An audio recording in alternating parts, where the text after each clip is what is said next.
Bien, buenas tardes, apreciados estudiantes de la materia Lenguaje y Comunicación 2. Es un placer para mí el poder saludarles nuevamente y compartir con ustedes la presente cátedra, así como lo hicimos el trimestre pasado con Lenguaje y Comunicación 1. En la tarde de hoy vamos a dar inicio a la unidad número 1 de esta materia Lenguaje y Comunicación 2.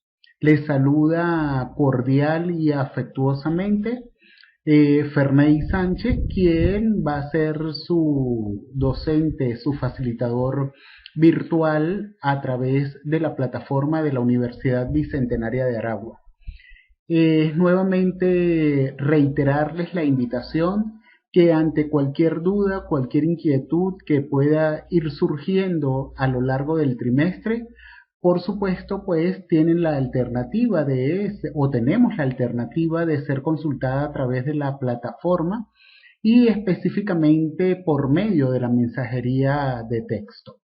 Ustedes allí pueden plasmar las inquietudes, las interrogantes que se puedan presentar y con todo gusto pues podemos irlas discutiendo y analizando a través de esta plataforma. La unidad número 1 de Lenguaje y Comunicación 2 está correlacionada a la temática del discurso como elemento comunicacional. Como lo veíamos el trimestre pasado, ¿verdad? Y para todos es común el escuchar que el discurso es la forma de comunicación que empleamos desde un emisor hasta un receptor y que por supuesto este tiene la finalidad de expresar, de comunicar un mensaje en específico a través del lenguaje. También el trimestre pasado, ¿verdad? Y ya sabemos que hay diferencias entre lengua, lenguaje y habla. Y este discurso puede ser a través también de un canal, bien sea el oral o el escrito, y pues podemos nosotros decidir a través de qué forma lo vamos a realizar. Si es a través del oral, ¿verdad? Pudiésemos tomar como ejemplo el mensaje que se da ante un discurso público, ante un quórum específico.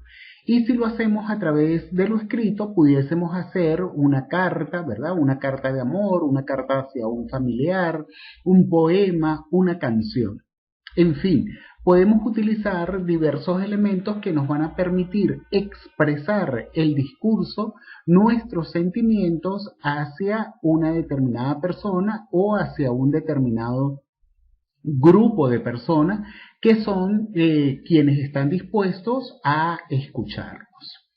Asimismo, ¿verdad? Podemos utilizar y nos fundamentamos en la palabra, ¿verdad? Que es el medio que nos va a permitir el poder expresar un cúmulo de ideas, de pensamiento que vamos a expresar a través del habla.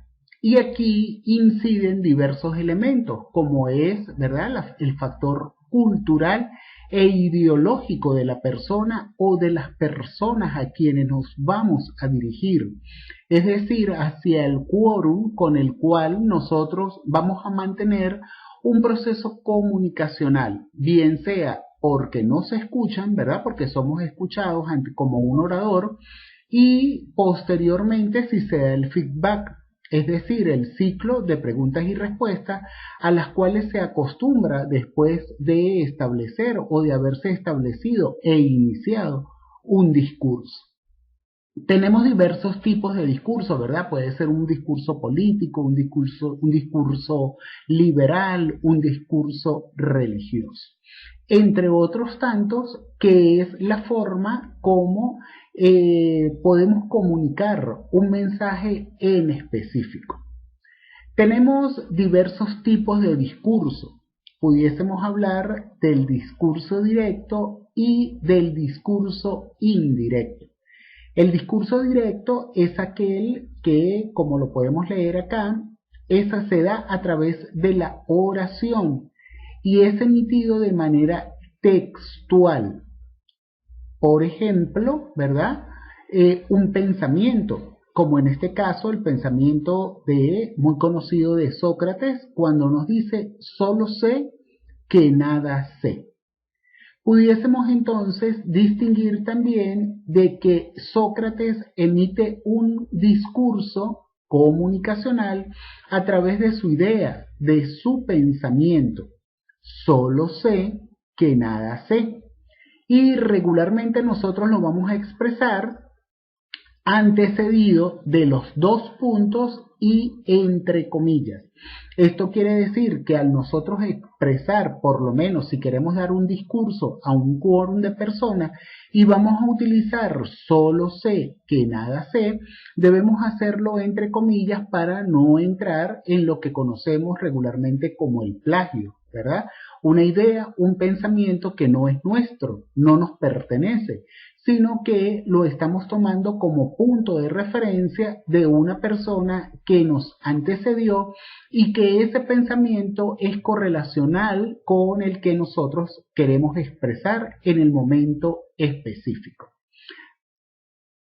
Asimismo, también tenemos el discurso indirecto, que es la oración que reproduce las palabras de las personas adaptando los tiempos verbales. Entre ellos podemos hablar de los verbos, de los pronombres personales y de las referencias temporales.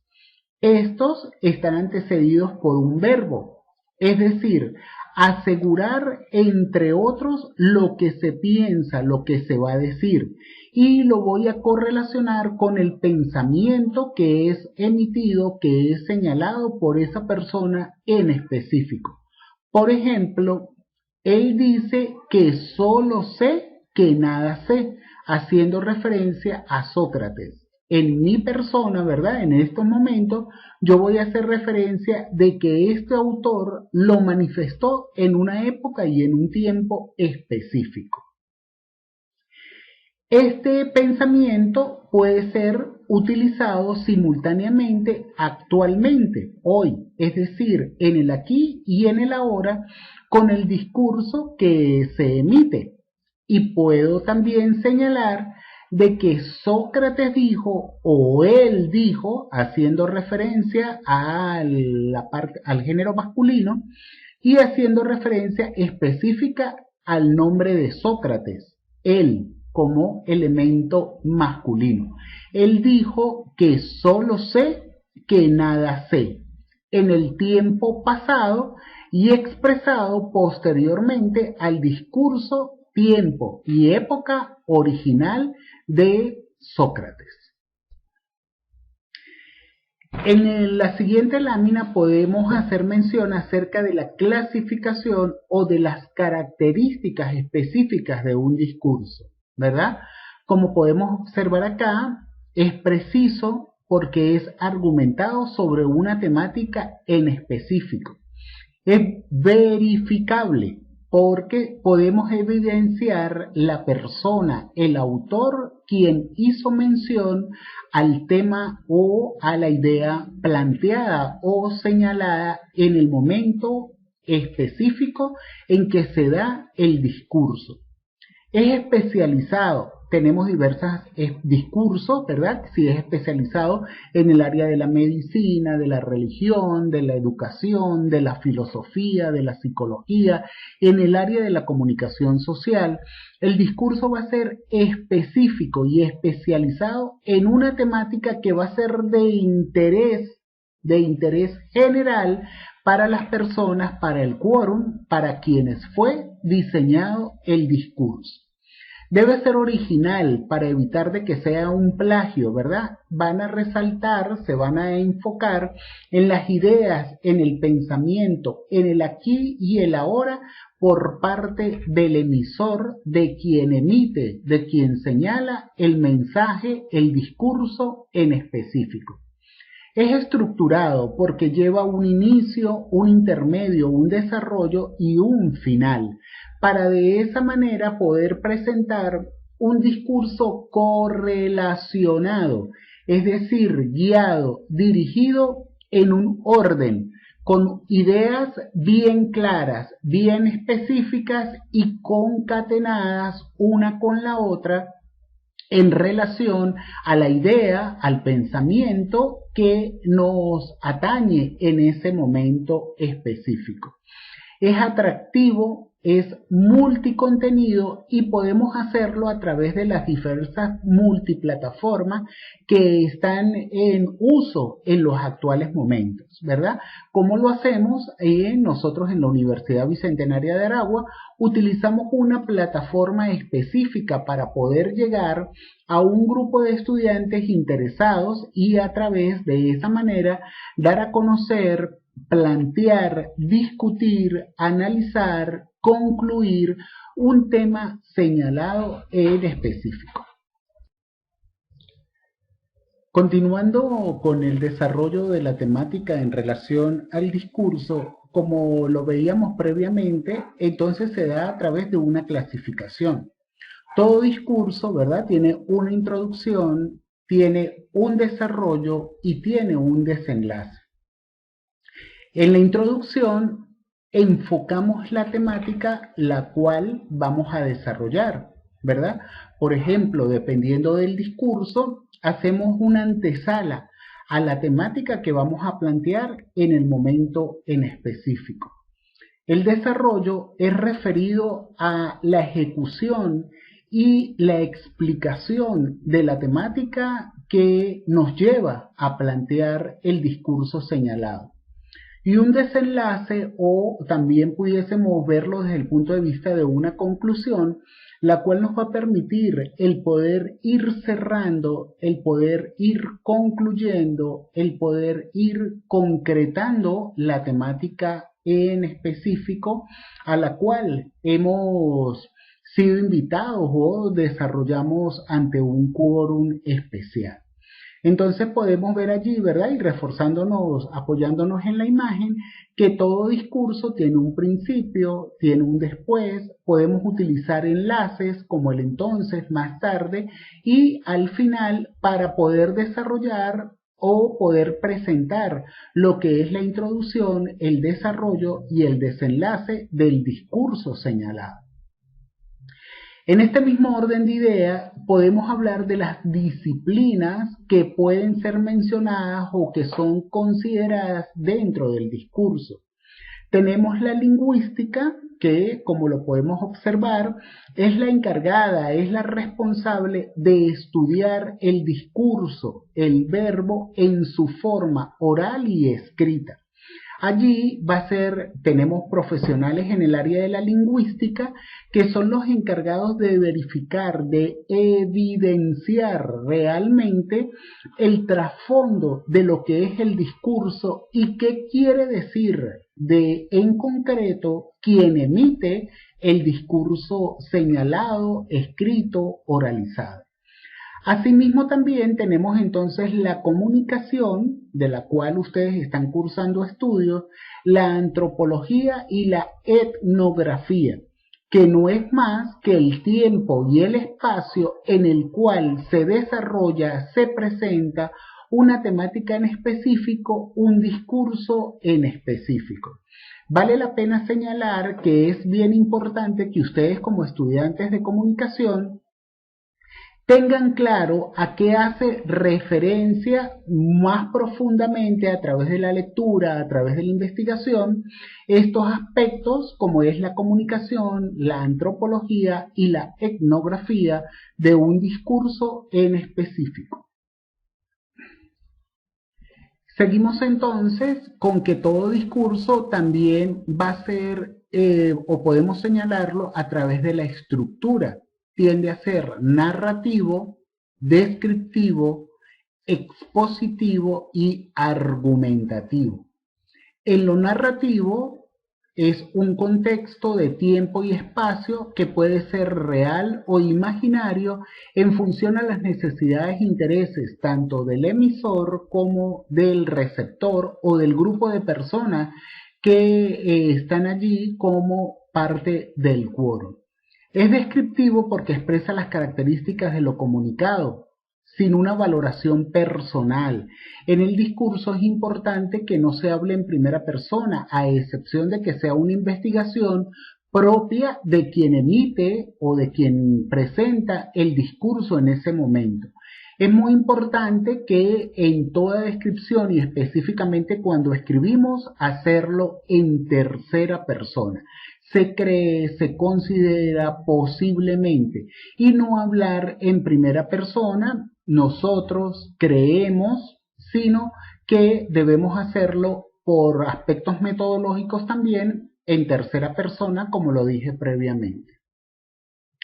Debe ser expositivo, con un objetivo claro y ordenado, siguiendo la lámina anterior, ¿verdad? De un inicio, un desarrollo y un final que me va a permitir a mí como expositor llegar al éxtasis del discurso y de poder expresar con coherencia y de manera clara el discurso que fue preparado previamente.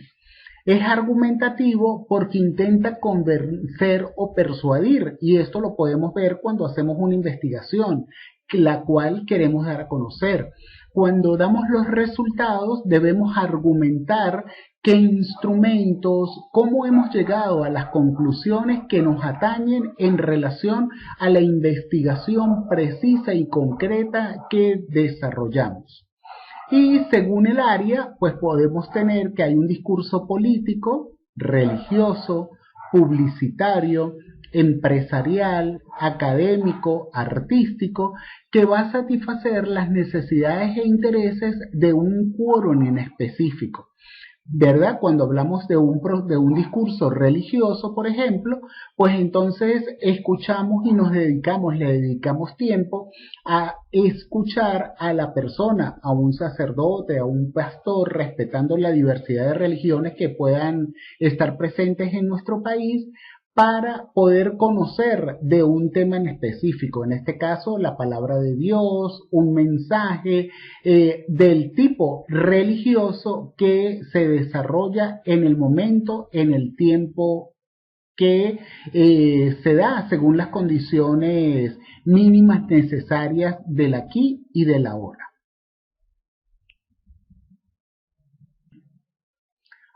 Todo discurso tiene unas funciones en específicas. Parte de estas funciones del discurso, ¿verdad? Es que debe ser expresivo, apelativo, poético, informativo o referencial, debe llevar un convencimiento y, según las necesidades e intereses del discurso, debe proporcionar un entretenimiento. Expresa sentimientos. Es apelativo porque busca llamar la atención del oyente, del quórum, y estimula una respuesta que se va a dar a través del feedback, como lo decíamos al principio, cuando se da el tiempo de preguntas y respuestas. Es poético porque se prioriza la forma del mensaje. ¿Cómo voy a utilizar yo un lenguaje acorde hacia el quórum al cual me estoy expresando? Debe ser, ¿verdad? No puede ser un vocabulario, un lenguaje soez, falta de respeto, sino que todo lo contrario debe realzar el proceso de investigación, el proceso comunicacional, el cual se está desarrollando en el momento específico. Entonces esa parte poética debe enamorar quien emite el discurso, debe utilizar a través de la palabra un lenguaje que convenza, que enamore a quienes escuchan. Debe ser, en el caso de ustedes como estudiantes de comunicación social, informativo o referencial.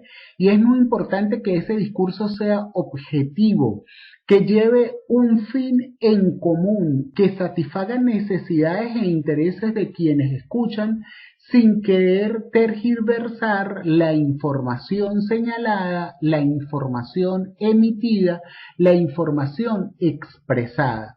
Al momento de yo como emisor asumo una cuota de gran responsabilidad al momento de expresar, al momento de comunicar la información detallada que acontece y que nos envuelve en ese momento claro y concreto. Debe llevar o ser parte de y debe tener un convencimiento Es decir, que venda un bien o un servicio y específicamente un mensaje, que es la idea principal, la idea prioritaria de lo que yo como emisor deseo señalar.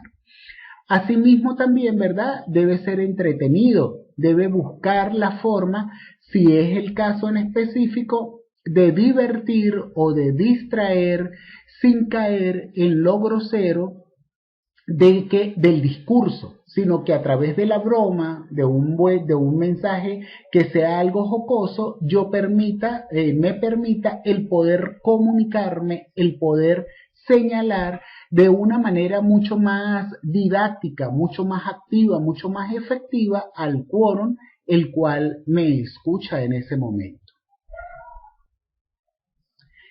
Es importante que ustedes como estudiantes no se queden solamente en estos cortos minutos, sino que profundicen un poco más acerca de la temática señalada y de esa manera poder dar cumplimiento a las diversas actividades planteadas en la plataforma, para que ustedes como estudiantes de la Universidad Bicentenaria de Aragua puedan ir consolidando la temática en las evaluaciones sumativas y ser partícipes también de las evaluaciones formativas que le permiten el poder ir unificando e ir aclarando las diversas informaciones plasmadas a través de la plataforma.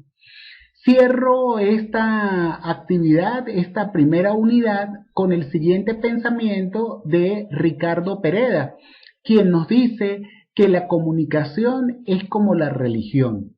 Hay muchos creyentes y pocos participantes, pocos practicantes. Te invito entonces a través de este pensamiento a que nos unamos a ser practicantes de una comunicación que sea mucho más efectiva, mucho más asertiva y que tú como estudiante de comunicación social puedas ser partícipe de una comunicación que realmente convenza y que cumpla las características a través del discurso señalado estudiadas con antelación. Buenas tardes y permanecemos en contacto a través de esta plataforma de la Universidad Bicentenaria de Aragua. Éxitos y bendiciones para cada uno.